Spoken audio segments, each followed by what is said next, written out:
Bonjour à toutes et à tous et bienvenue dans votre émission d'information Passe l'info. Bonjour à toutes et à tous. Cette semaine, dans l'actualité nationale, nous développerons un sujet sur la déclaration de M. Gouasmi, président du parti antisioniste, contrant celle de M. Guéant la semaine dernière. Ensuite, le sujet portera sur le vrai visage de François Hollande. Notre troisième sujet évoquera le chômage technique dans le nord de la France et pour finir, des associations menacées. Dans l'actualité internationale, nous parlerons donc des nouvelles sanctions européennes à l'encontre de l'Iran. Ensuite, nous nous dirigerons à Negev, une région désertique du sud d'Israël, où des Bédouins vont être dépossédés. Et enfin, nous terminons avec le parti ivoirien de Gbagbo qui récuse la CNE. Et après quelques brèves, un Le saviez-vous qui concernera la Syrie. Ouvrons donc ce journal avec la civilisation et planète des singes.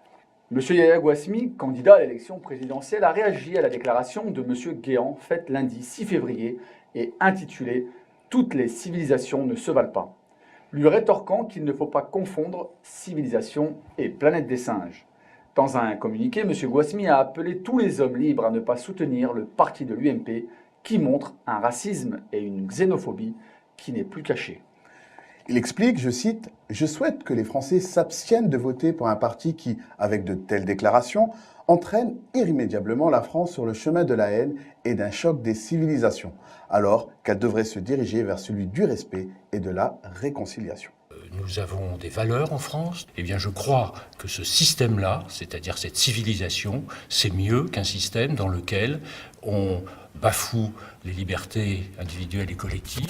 Et maintenant, parlez-nous des déclarations du candidat à la présidence, François Hollande. Alors, le 25 janvier 2012, une forte délégation du CRIF, conduite par son président Richard Prasquier, a été reçue au QG de campagne du candidat socialiste à l'élection présidentielle, selon le communiqué du CRIF daté du 30 janvier. François Hollande a souligné que si Israël est l'objet de tant de critiques, c'est qu'il constitue une grande démocratie. Et il a ajouté qu'il a promis d'être ferme contre les actes antisémites et antisionistes.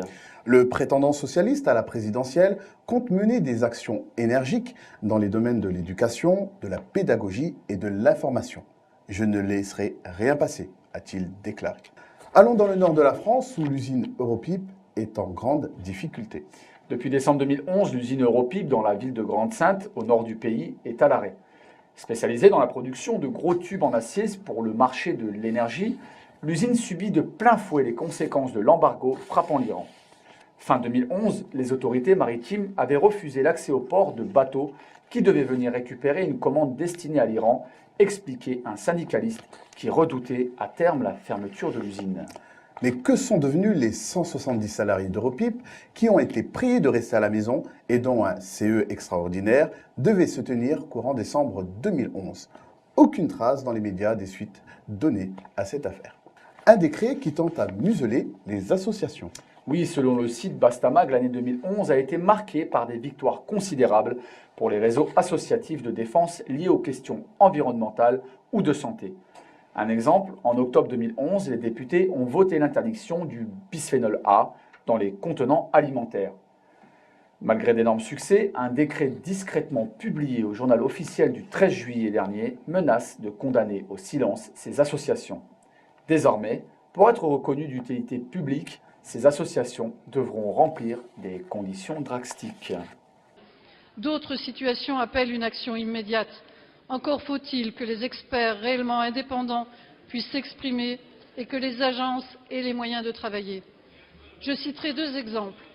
Le premier, le gouvernement s'apprête à augmenter les taxes sur les boissons sucrées sans rien prévoir pour limiter la consommation des boissons contenant de l'aspartame, alors que les études ont montré l'incidence entre cet édulcorant et les cancers, ainsi que les risques de prématurité accrus chez les bébés des futures mamans qui consomment ces boissons allégées. Le deuxième exemple concerne les ondes électromagnétiques. Les conséquences pour la santé des jeunes enfants exposés aujourd'hui risquent d'être très lourdes demain. L'OMS s'est exprimée de manière très claire sur les risques sanitaires d'une exposition continue et forte à la téléphonie mobile. Actualité internationale, sanctions contre l'Iran ou l'Europe? Lors de leur dernière réunion qui a eu lieu à Bruxelles le 23 janvier 2012, les ministres des Affaires étrangères de l'Union européenne ont imposé de nouvelles sanctions contre l'Iran, comportant une interdiction d'acheter le pétrole en provenance d'Iran, un gel des avoirs bancaires de la Banque centrale iranienne dans l'Union européenne et une interdiction sur la vente de diamants, or et métaux précieux. Les sanctions auront peu de conséquences pour l'Iran puisque ses principaux clients, l'Inde et la Chine, dont la demande est croissante, ont déjà trouvé les moyens de contourner l'embargo. En définitive, les sanctions prises contre l'Iran par les ministres des Affaires étrangères européens sont à l'encontre des entreprises et des salariés européens. 4 pays d'Europe ont demandé au Parlement iranien de suspendre le projet d'arrêt des exportations de pétrole vers leur pays. Selon le député Nasser Soudani, les ambassadeurs de pays de l'Union ont demandé au Parlement iranien de suspendre le plan exigeant l'arrêt des exportations de pétrole. Et maintenant, dites-nous, qu'est-ce que le plan Power? Tout d'abord, il faut savoir que le 3 janvier, le gouvernement israélien a publié un projet de loi intitulé « Régulation de l'installation des Bédouins dans le Negev ». Il explique les étapes à la déportation qui a pour but d'arracher 30 000 à 40 000 Bédouins de leurs propres terres. Ils seront relocalisés dans des agglomérations. Une nouvelle loi cherche à inscrire ce plan appelé Power, controversé dans la législation israélienne. Si la Knesset passe la loi, cela permettra à Israël d'intensifier son effort pour déposséder les Bédouins du Negev et les déporter dans des municipalités misérables. Le cabinet israélien a approuvé le plan Power en septembre 2011.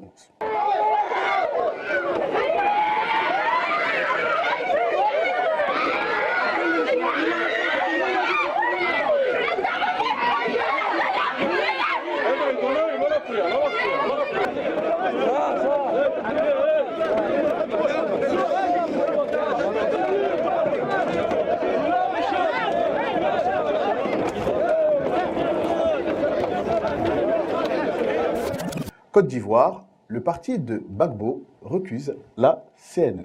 En Côte d'Ivoire, effectivement, le gouvernement a créé en août 2011 une commission nationale d'enquête afin de mener des opérations et des collectes de témoignages.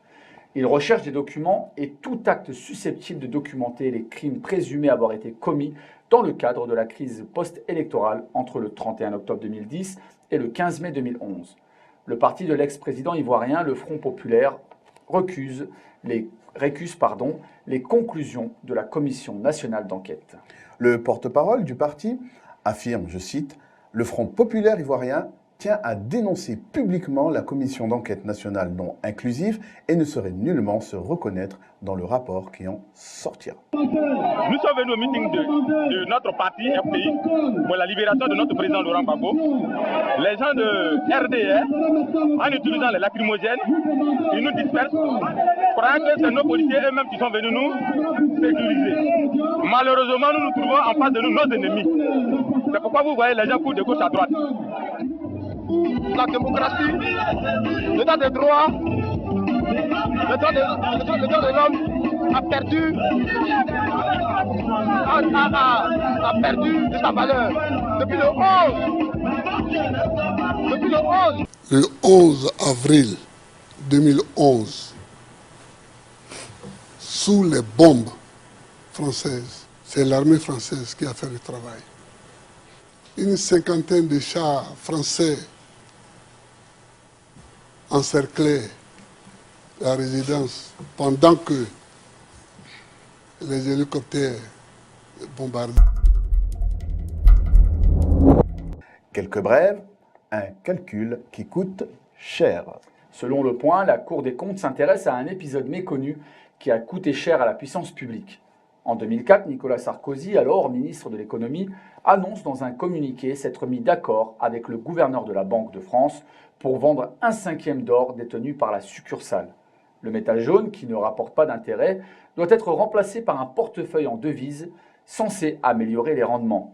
Sauf que l'opération est tout sauf une bonne affaire, car l'or continue de s'apprécier depuis 3 ans. Il a pris 94%.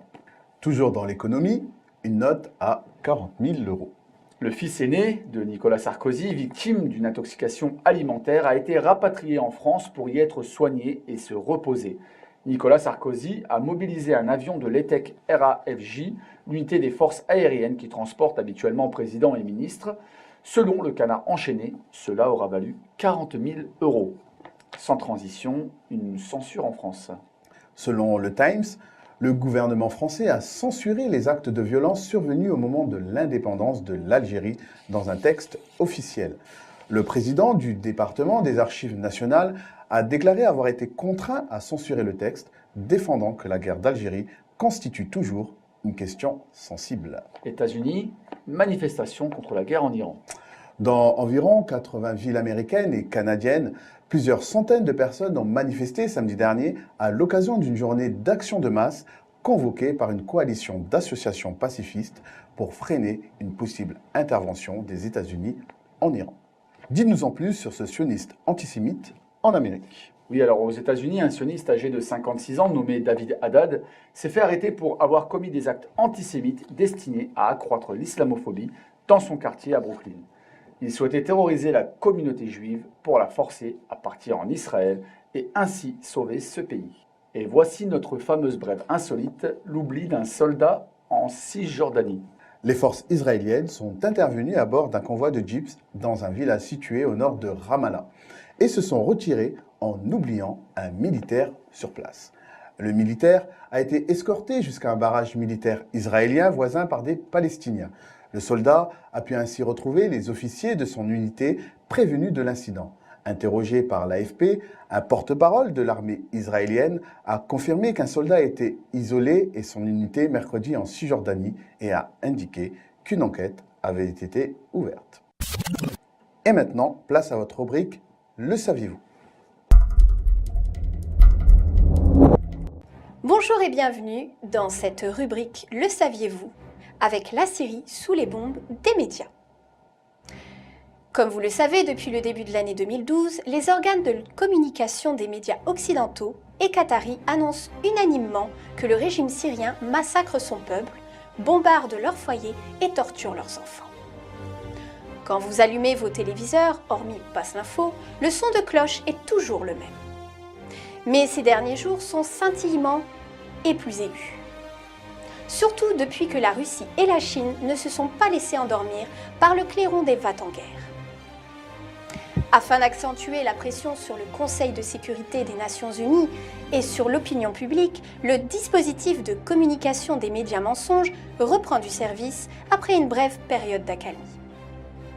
Selon le site voltairenet.org, les partisans d'une intervention en Syrie tentent de corriger le tir après avoir envoyé une mission d'observation dans le pays. Ainsi, les 160 observateurs des 22 pays de la Ligue arabe ont pu établir le décalage entre la version des faits défendus par les Occidentaux et la réalité du terrain. Pour cette raison, leur rapport a été étouffé par la présidence de la Ligue arabe et n'a pas été présenté au Conseil de sécurité alors qu'il était censé être la base même des nouvelles discussions concernant la Syrie. Le problème est que le rapport permet d'établir plusieurs points à contre-courant de la version Atlantis, alors que la propagande de guerre tente de faire taire toutes les voix dissidentes. Puisqu'ils refusent d'accréditer la version de l'OTAN, les observateurs deviennent ainsi des témoins gênants. Et alors que le maintien de leur mission avait été voté à 4 voix contre une, celle du Qatar, le comité ministériel de la Ligue arabe leur a quand même demandé de quitter la Syrie pour raison de sécurité. Maintenant que la Syrie est de nouveau seule à pouvoir donner une autre version des événements, l'industrie du mensonge mise en place pour cette opération reprend du service. Une nouvelle fois, la source unique admise en Occident et dans le Golfe Persique est l'autoproclamé Observatoire syrien des droits de l'homme, basé à Londres et donc non témoin des événements. Aucune preuve n'est fournie, mais quelques images floutées, la juxtaposition d'images de manifestations et d'explosions, ainsi que quelques témoignages non identifiés suffiront. L'information est immédiatement reprise, sans vérification par des centaines de médias à travers le monde. Pire encore, les Russes et les Chinois, qu'on présente comme des régimes cyniques, sont en fait les derniers au Conseil de sécurité à faire prévaloir le droit international sur le mensonge des États.